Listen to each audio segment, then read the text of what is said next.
everybody, this is Mike with On Point Preparedness. I have to tell you all, it is getting increasingly difficult for me to find any enjoyment in watching television shows or movies nowadays. These pictures have always had hidden occult symbols and such all throughout the ages, but as of lately, it is getting so completely overbearing and oppressive to where I just can't even watch them anymore. One of these such films is on the CW. It's a TV series called The 100. The plot of this movie is that the world nukes itself into oblivion, and that there is an elite class of men and women that escape to an international space station to avoid the wrath. After 100 years, these people return back to Earth as the radiation has died down, and when they arrive to the planet's surface, they find out that it's still inhabited by humans who survived the nuclear fallout.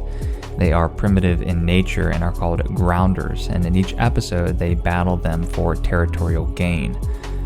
Now, since season 1, I knew that this series had lots of occult symbolism in it, and they were also peddling a ton of political ideology. But until season 3, it was tolerable. During this season, it has gotten so absurdly stupid that I felt that I needed to do a video on it. And what really sparked me to make this video is the scene from the final episode of season 3. There is actually a renewed threat of nuclear fallout again, even after they've returned to the planet, because the existing nuclear power plants are melting down and they have to retreat to a bunker.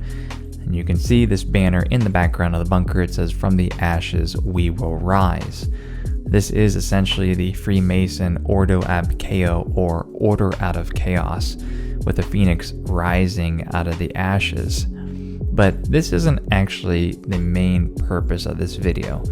The scene is what sparked me to create the video, but there's actually something much more important in it, and something that did not have as much visibility as it should have had several years ago. Now, in the intro of the 100, you can see the two halves of the 100 colliding together. The two zeros essentially make an infinity symbol, which is prevalent throughout the series, and that is a representation of space and time. Now, this is a really important concept to keep in the back of your mind while we proceed. This intro is essentially showing the collision of space and time. What is interesting about that is essentially what CERN is doing, looking at the dimensions of space and time regarding the collision of particles. So as I said, this was a main theme throughout this series. You can see that there is a chip that people ingest. It has the infinity symbol, or the 8, on it. You can see this lady here taking the chip, and it actually brings you to a place of enlightenment. You can see this astronaut again with the 8, or infinity symbol. Now, I'm going to mirror a video here, and it's by Truth Media Revolution YouTube channel. And I've been watching him for several years, and I gotta tell you, the one thing that sticks out about his channel, and it's always resided in my head over several years, was this video that he put out called When Worlds Collide, the 88 Paradox. In it, he shows how the number 8, or infinity, and especially the number 88, when you have two infinity symbols combined, talks about this collision of worlds, the same thing that I mentioned to you with regards to CERN.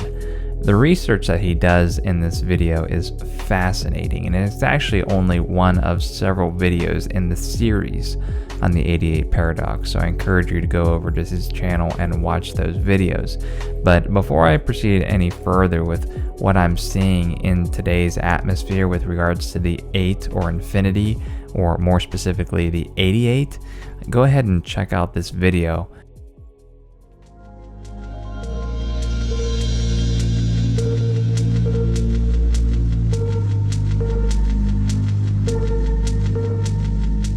For the past year or so, I've been obsessed with the subject of time. It's fascinating to me, especially after researching Saturn and its association with time. So when I see a story from earlier this year that was reported on by the corporate media and many other outlets about a British man that was supposedly trapped in a deja vu time loop for 8 years, I saw another piece to this time puzzle. From a Live Science article, quote, "The haunting sensation was stronger than just a feeling of familiarity. The man said he felt that every present moment he was reliving the past," end quote. In researching this topic for about a year or so now, I've discovered the significance of the number 8 and its connection to time. I've covered this briefly before, and others covered it more extensively, like Enter the Stars on YouTube. It's no coincidence that 8 is the number for this deja vu time loop that this man allegedly experienced. It's also no coincidence that an hourglass is shaped like an 8. 8 represents the construct of time. That's why 8 is another variation of the Ouroboros, the snake eating itself, which has everything to do with time.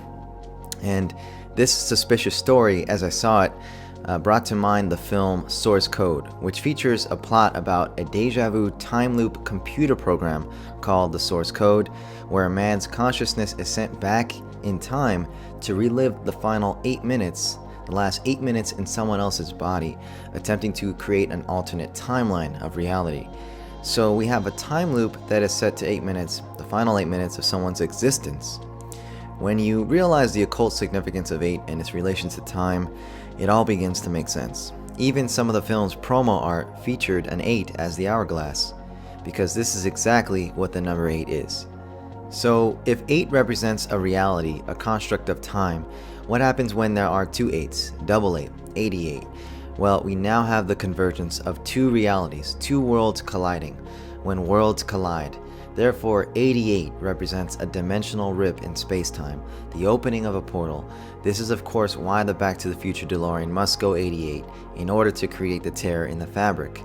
This is why in another 80s film called Buckaroo Banzai Across the 8th Dimension features a time travel vehicle called the HB-88. I stumbled upon an episode of the old TV series called Goosebumps, which is based on the extremely popular and controversial Goosebumps book series of children's fiction horror, and these books were shockingly popular, and I of course read them myself. As it turns out, if you do a little research on Goosebumps and its dark history, you'll realize why it was so popular. In the episode called The Cuckoo Clock of Doom, a child travels back in time by turning the head of the cuckoo backwards. In attempting to get back to his original timeline, he accidentally breaks the number 88 off the clock. This year represented the year his younger sister was born, therefore erasing her from existence. Again, you will always see the number 8 playing a critical role in anything relating to time or time travel. This is why in the time travel film Donnie Darko, it takes place in 1988. Time's going backwards! Imagination. I think we got a writer on our hands. That'd make a great science fiction story, son. Time going backwards. Another example is the very esoteric film Cabin in the Woods.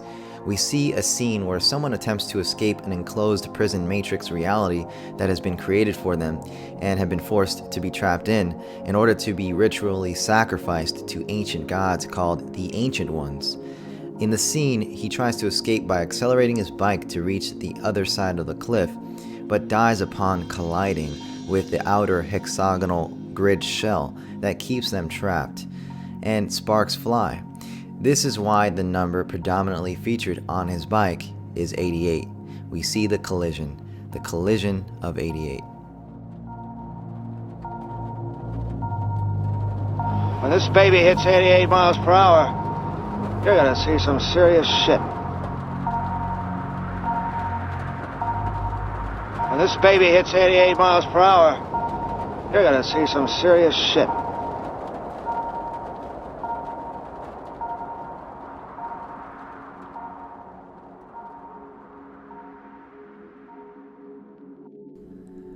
So you guys who have been following my channel for a while now know that I have the expression of the ancient world is resurfacing.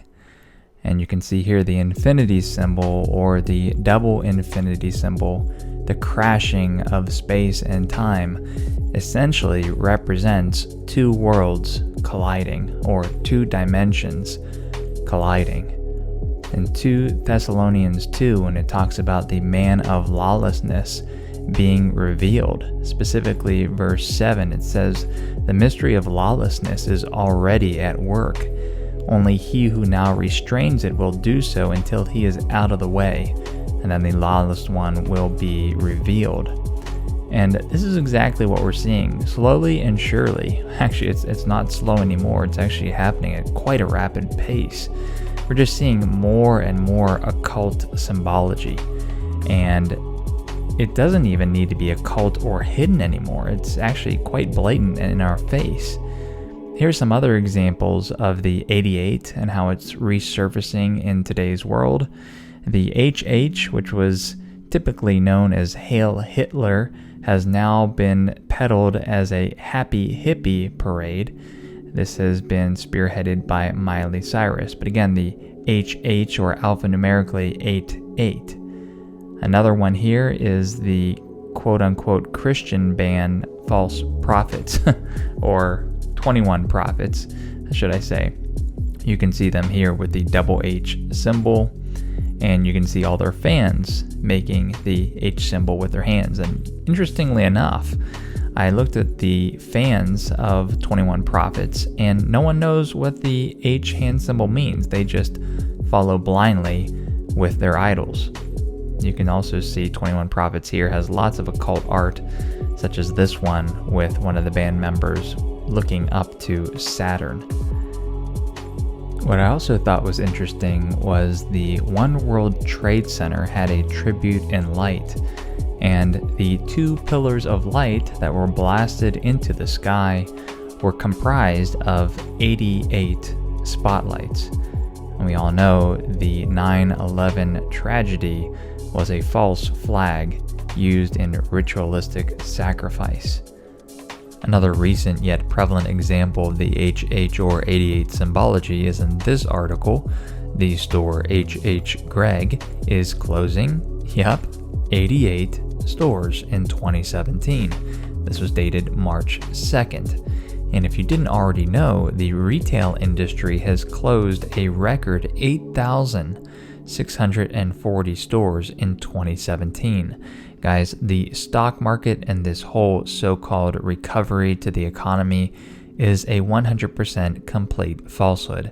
They are simply waiting on the right timing to pull the plug so this whole system unravels and the 2 worlds definitively collide. I just want to tie this back to a lot of my ancient studies. I've done a lot of videos on the Babylonian sun wheel, and also how many spokes does the Babylonian sun wheel have? It has 8 spokes. Interestingly, CERN also has an octagonal shape.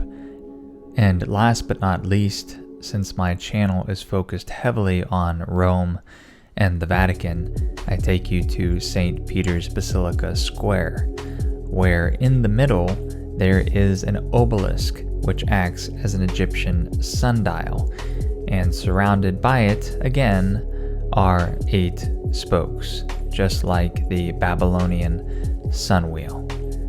Now guys, I hope that this study has enlightened you in terms of the number 8 or the infinity symbol, the 88, the collision of space and time, and the agenda that they are setting forth in terms of these collisions of worlds, and that it's happening right now. There is only one name by which you can be saved, and that is through Yeshua Jesus Christ. It is by faith in Him that you can find your way out of this insanely crazy mess. This is Mike with On Point Preparedness. God bless.